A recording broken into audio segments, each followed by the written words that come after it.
557 to KC 579. Receiving on that 3 box 43. Receiving box 3 box 43 from Meadowood Mechanic Street.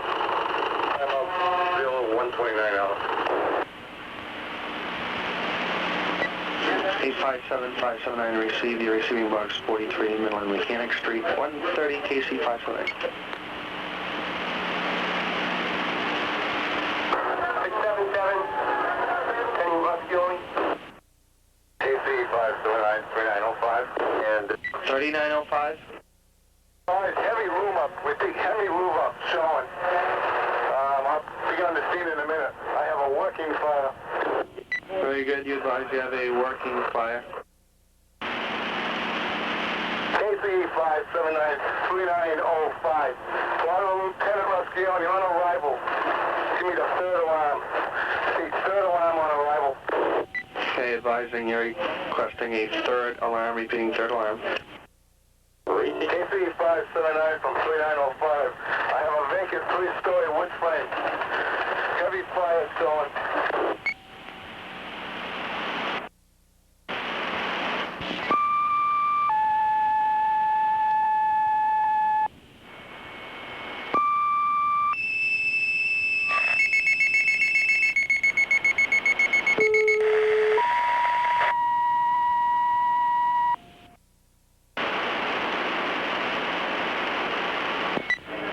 Meadowood firefighters who live in 19 surrounding towns respond from their homes. Those living close to the station report to the station while others respond directly to the fire scene. Their purpose is clear: to provide specialized equipment and volunteer manpower in the effort to suppress this serious fire and to protect nearby property. Upon their arrival, Meadowood officers will receive their orders directly from Winchendon Command.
Fighters arrive to find a large vacant factory fully involved. Severe exposure problems exist on all sides, with Meadowood tanker moves to the eastern sector and works with other departments in a master stream attack. Meadowood's reel truck lays more than 3,000 feet of large diameter hose to move the vast quantities of water that will be needed. The tower sets up in the western sector in an effort to protect exposed buildings.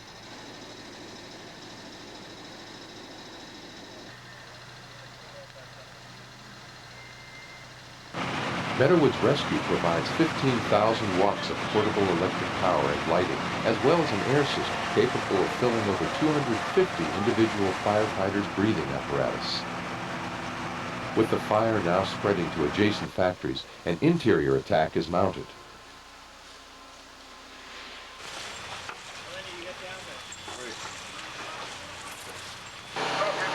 Come in, extra pumps available. I want to pump, you can put a line on it at the hydrant, 170.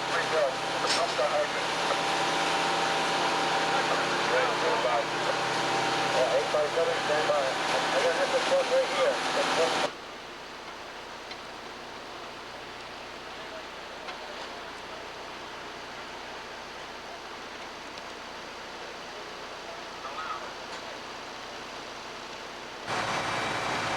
Tonight, the effort goes on with aggressive interior and defensive exterior attacks. As morning nears, the exhausted firefighters bring the fire under control.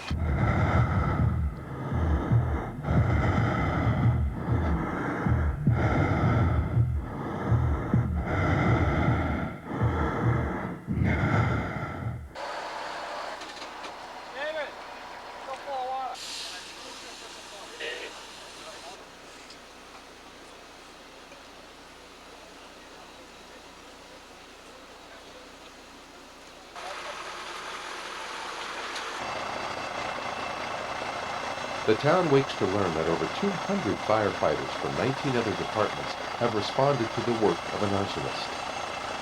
One vacant factory has been leveled, but the adjacent businesses have been saved. Although several firefighters are injured, there are no fatalities, and the neighborhood homes have been saved, though some have taken some serious heat.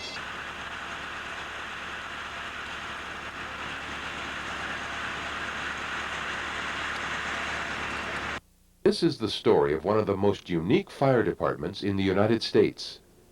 The Meadowood County Area Fire Department was founded in 1953 in Fitzwilliam, New Hampshire. But the story begins in 1918 with the experiences of a young naval lieutenant, Donald Holbrook. My first personal involvement in a serious fire occurred at sea during World War I.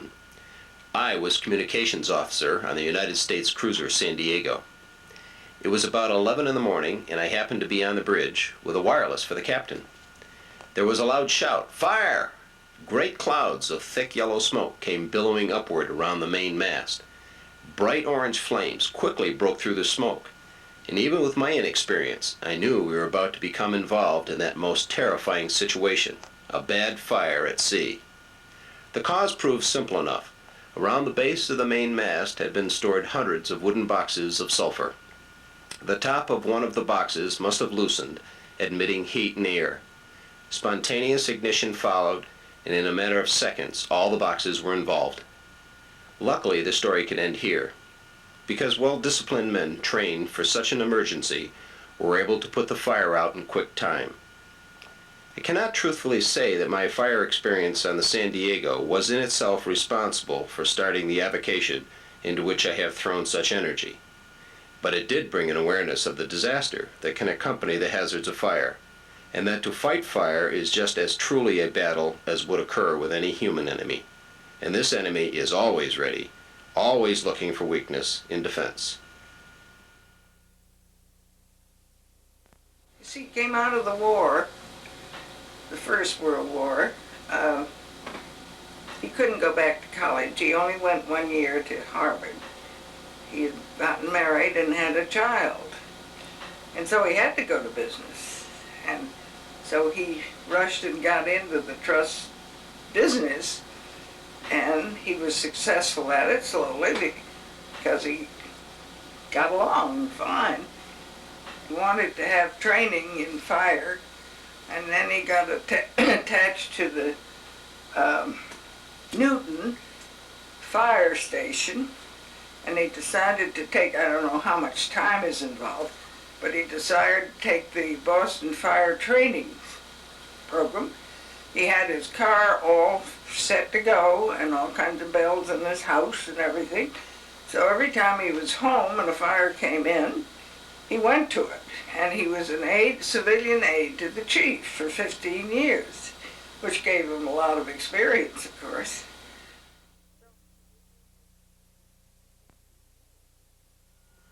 In 1942, my wife Bobby and I built a year-round house overlooking Mount Monadnock, some 2 miles outside the village of Fitzwilliam, New Hampshire.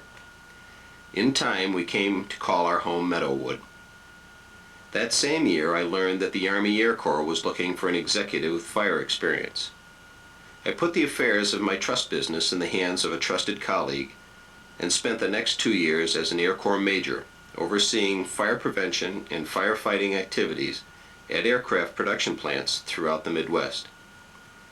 After the war, I returned to my Boston trust business, but firefighting remained my Achilles heel.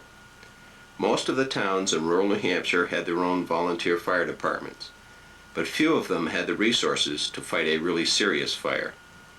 My ambition was to create a non-profit corporation to furnish a large area in New Hampshire with 3 distinct but collateral firefighting services. 1. A fire department with specialized firefighting equipment, including radio communications. 2.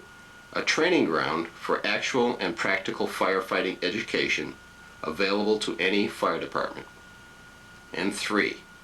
A research bureau which would bring to all fire department members who cared to use it the latest information on every type of fire equipment and firefighting technique. Then an incident occurred which made me temporarily postpone the full development of the type of fire department which I had in mind. A serious forest fire threatened our property. This brought forcibly to the minds of my neighbors and me that we should have some sort of firefighting equipment in our particular area as soon as possible. I purchased a 1926 Seagrave pumper and a 4-wheel drive Jeep with a portable pump. A small barn at the southern end of our property was converted into a fire station, and on October 11th, 1953, we were in business. Don and I had many hours of long talks as to he really wanted to do something.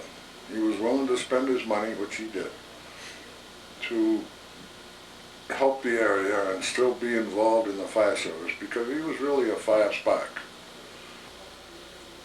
It wouldn't be of any value to Fitzwilliam or Troy or Jaffrey or anybody for him to buy a pumper exactly like Fitzwilliam's pumper. It's just another pumper. We don't need another pumper. So the value of Meadowood was to come up with equipment that Troy or Fitzwilliam or Jaffrey or somebody didn't have, like the rescue truck. It was the first rescue truck in the area. It was, I'm sure, one of the first tankers. Now, there comes a time when everybody else has got a tanker, so the Meadowood tanker is not that valuable anymore. So we got to go to something else. And it was the ladder truck. Because nobody had a ladder truck. So this made Meadowood needed. You know, when Troy had a fire, they needed a ladder truck. Well, here it comes. And they didn't have to have one of their own. And the same with all the other towns. And it's still that way. You've got the only snorkel, I guess, in the area. We had the first large diameter hose in the area. We had the second department, if not the first, at least the second department in the United States that had large diameter hose. Brooklyn, Connecticut chief had some large diameter hose. I think he had either 3 or 3.5. Well, nobody else had any large diameter hose.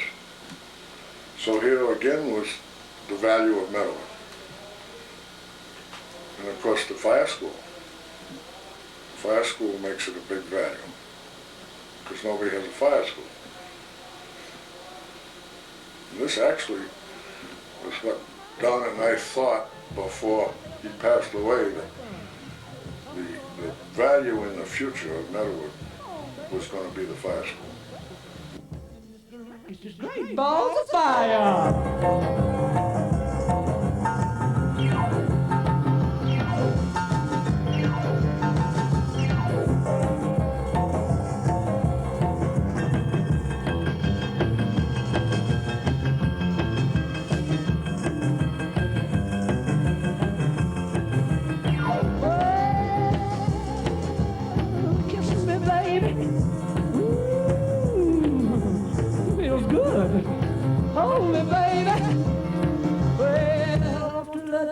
Love is good.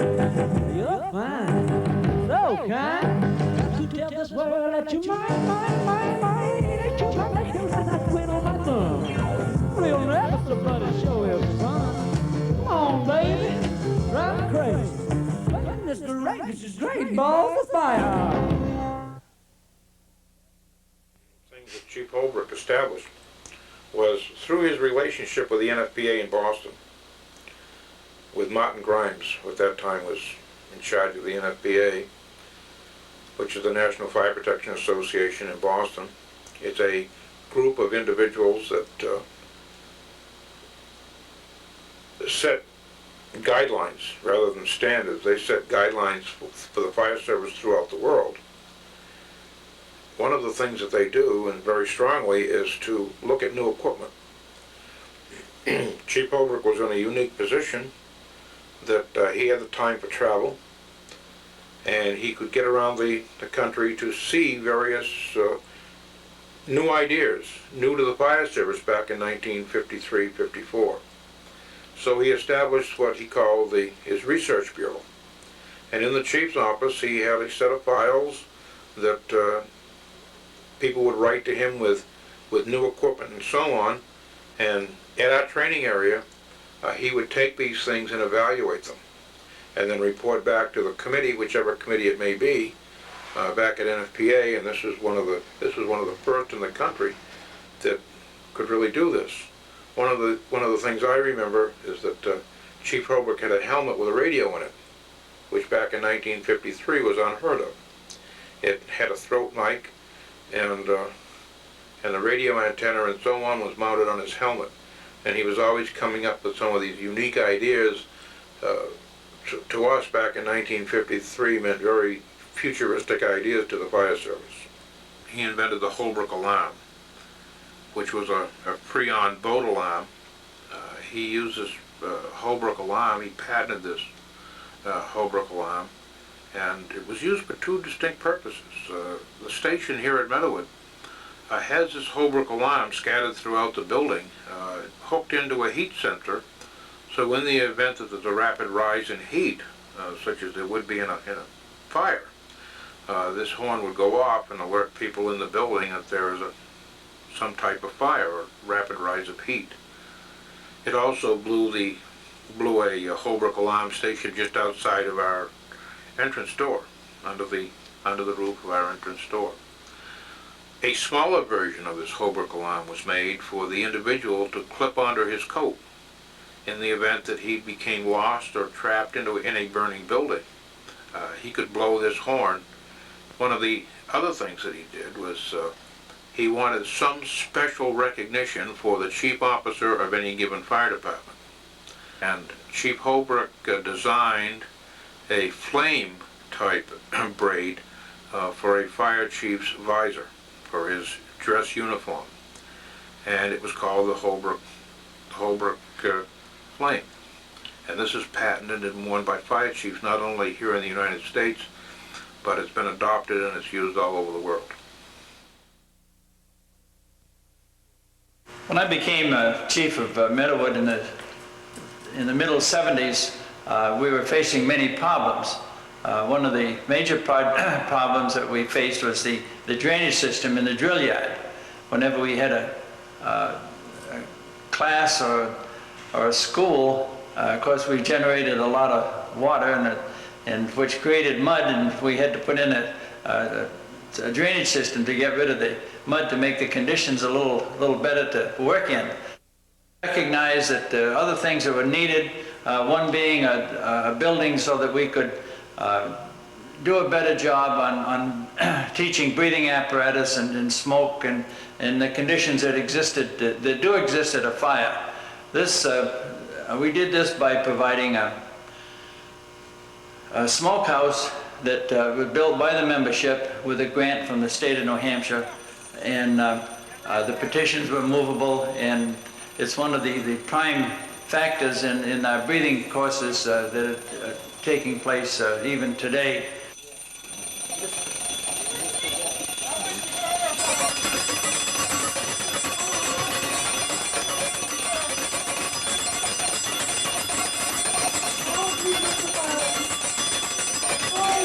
After we finished the smokehouse, it was very apparent from some of the old pictures that I'm sure some of you have seen of the blockhouse that we used for our on-site training.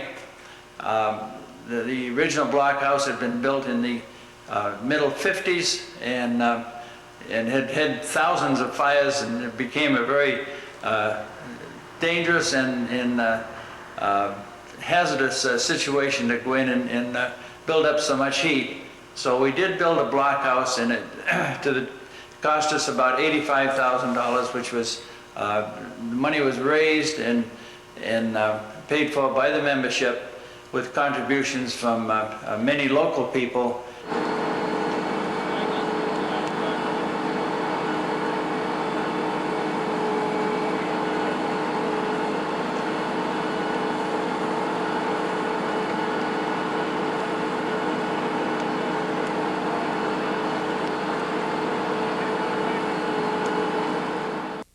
Chief Donald Holbrook started the Meadowood Fire Department back in 1953. At that particular time, he could envision a fire department, a fire research bureau, and a training school where firefighters would come from throughout New England to learn the latest techniques in firefighting. The classes at that time were very minimal.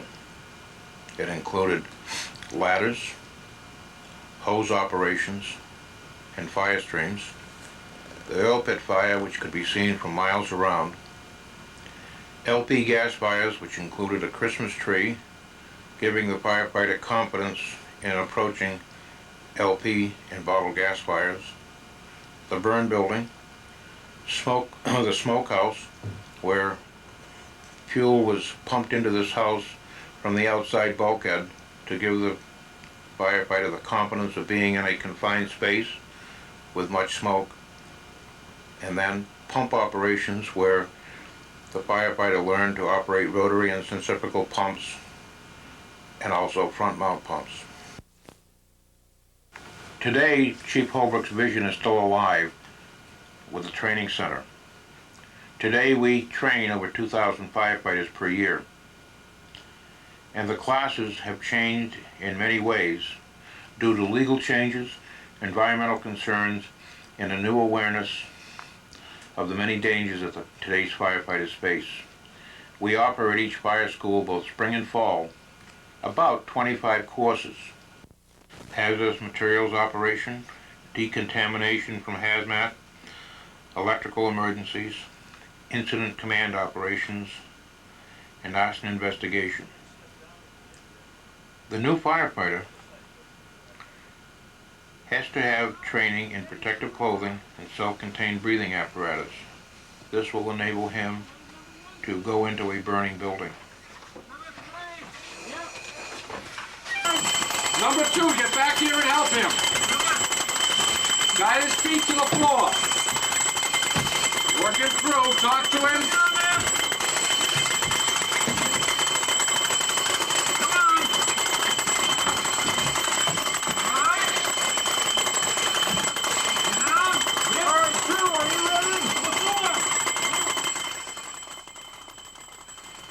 Upon completion of protective clothing and breathing apparatus, the next step is tactics and procedures in combined operations.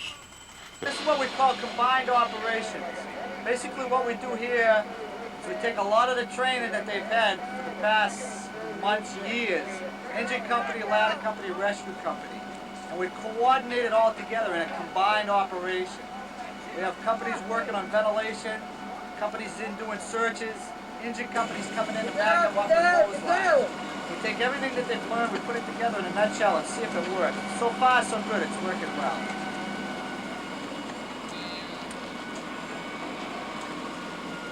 Good job, Dylan.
Let the ropes do some of the work, guys.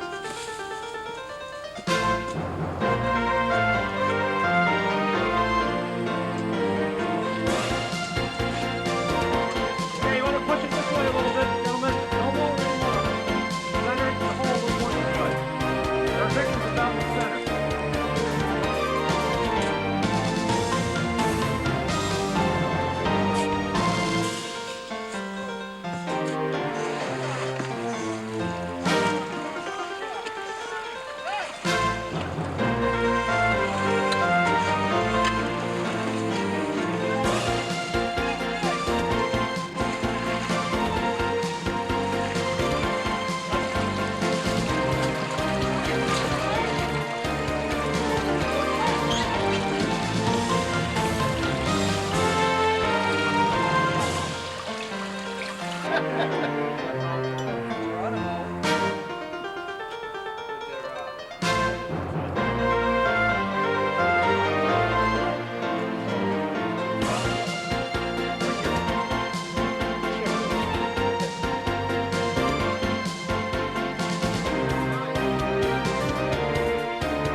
The Meadowood directors meet 4 times a year, having their annual meeting in January.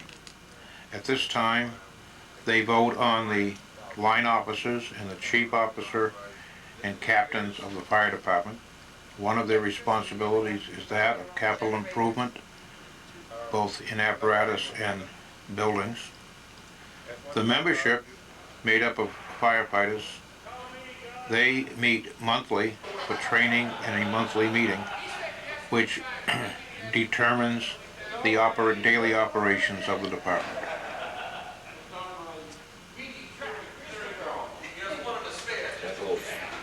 In the last 10 years, thanks to the volunteers of the Meadowood Fire Department, we have updated our equipment. We went to New York City, bought ourselves a Mac tower ladder, brought it home.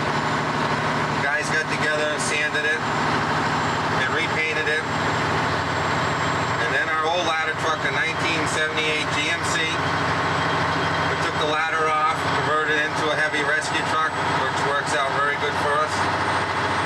We have a 1976 Ford LaFrance with a 1250 pump with 4 and 5-inch hose with over a mile of hose on it.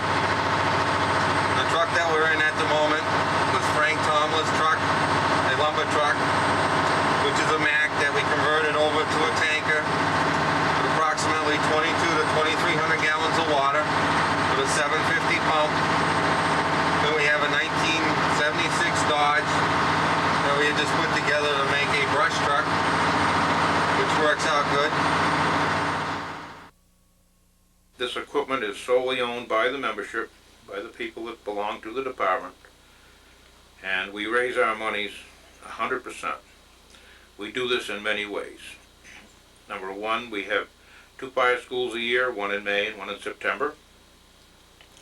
We raise money during the fire school through people paying for registrations to come, and the Ladies Auxiliary, which plays an important part of our department, takes care of the coffee breaks and the lunches.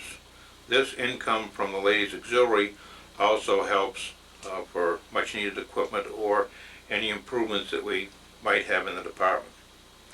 Other things that we do to raise money, we have a vendor's tent, and this vendor's tent allows us to have providers, manufacturers, reps, etc. Come to the fire school, and they show their latest wares.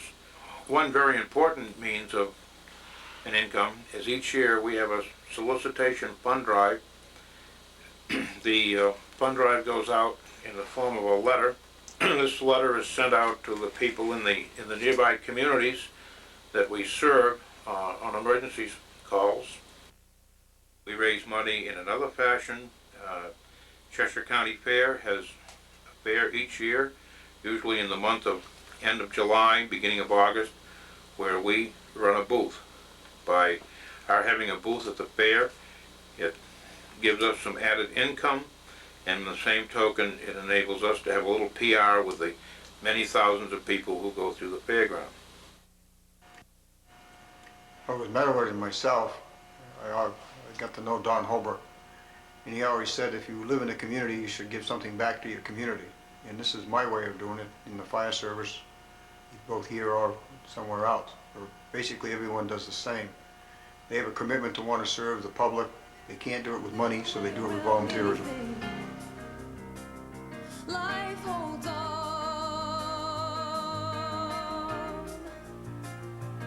given the slightest chance, for the weak and the strong.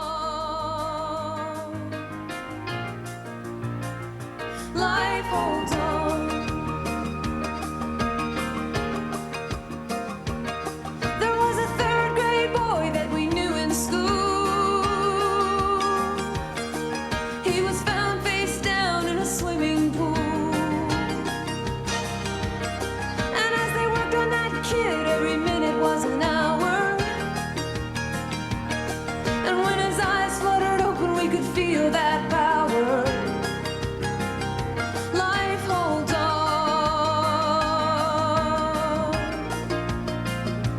given the slightest chance, for the weak and the strong.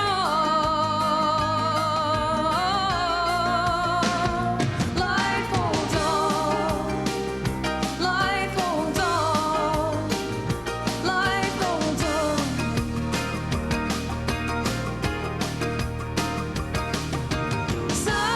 Sirens screaming down my street,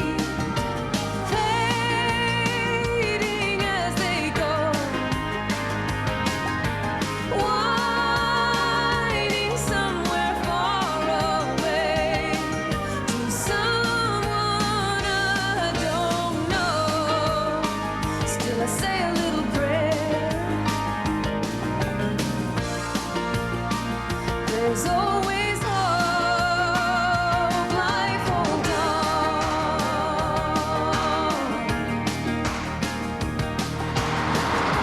And thanks to the men and women in the Meadowood Fire Department that volunteer their time, which makes fire school and building these trucks very successful, and that's the reason we're still in business today.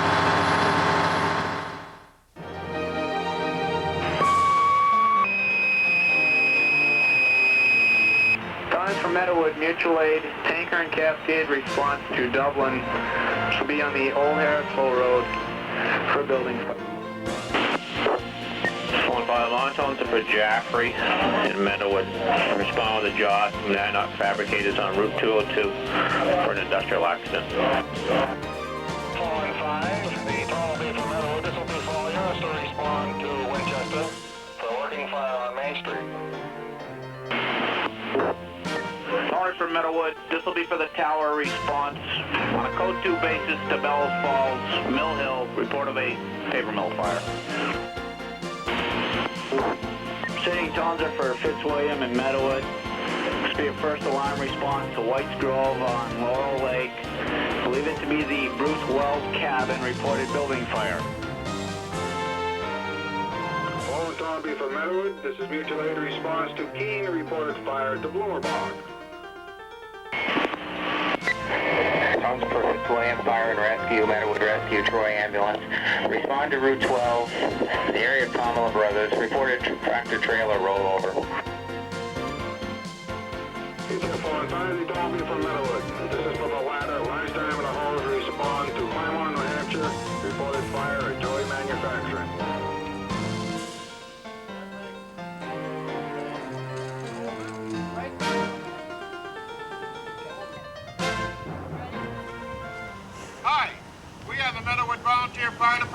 Training Center, located in Fitzwilliam, New Hampshire.